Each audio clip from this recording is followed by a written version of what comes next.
عالمی مشہور صوفی حضرت خواجہ غریب نواز رحمتہ علیہ کے 814ویں عرس کے موقع پر جنتی دروازہ خاص اور عام زائرین کے لیے کھول دیا گیا۔ کہا جا رہا ہے کہ چاند دیکھے جانے کے بعد شاہی محفل اور مزار مبارک پر غسل کی رسم ادا کی جائے گی۔ یہ رسم 22 دسمبر سے شروع ہو سکتی ہے۔ واضح ہو کہ جنتی دروازے کی زیارت کی خاص اہمیت ہے اور سال میں صرف 4 موقعوں پر اسے کھولا جاتا ہے۔ زائرین کی بھیڑ کو دیکھتے ہوئے پولیس اور درگاہ کمیٹی کے جوان ایکٹیو ہیں۔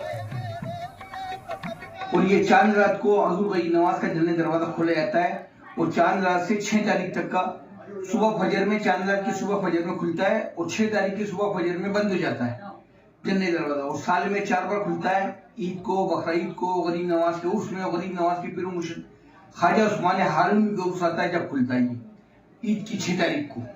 تو یہ غریب نواز کی بارگاہ کے اس جنتی دروازے کا مرتبہ یہ ہے، جنتی دروازہ یوں کہا جاتا ہے کہ حضور غریب نواز کے پیر و مرشد کا گزر ادھر سے تھا۔ تو جب حضور غریب نواز کی پیر و مرشد کا گزر ادھر سے تھا تو جب بھی آپ کی پیر و مرشد آتے تھے تو آپ استقبال کے لیے کھڑے جاتے تھے۔ تو جب ایک دن کھڑے نہیں ہوئے تو حضور غریب نواز سے آپ کے پیر و مرشد نے فرمایا کہ معین الدین کیا باتیں کیا سوچ رہے ہو آپ؟ تو آپ نے فرمایا کہ حضور میرے دل کے اندر جو روشن ہے وہ آپ کو روشن ہے کہ میں کیا سوچ رہا ہوں۔ تو آپ نے کہا نا کہ غریب آدمیوں کا حج کیسے پورا ہوئے۔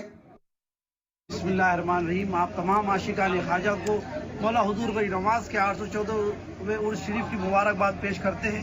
جیسے کہ آپ دیکھ سکتے ہیں حضور غریب نواز کی بارگاہ کا جنتی دروازہ کھولا گیا ہے۔ یہ حضور غریب نواز کی بارگاہ کا جنتی دروازہ سال میں 4 مرتبہ کھلتا ہے۔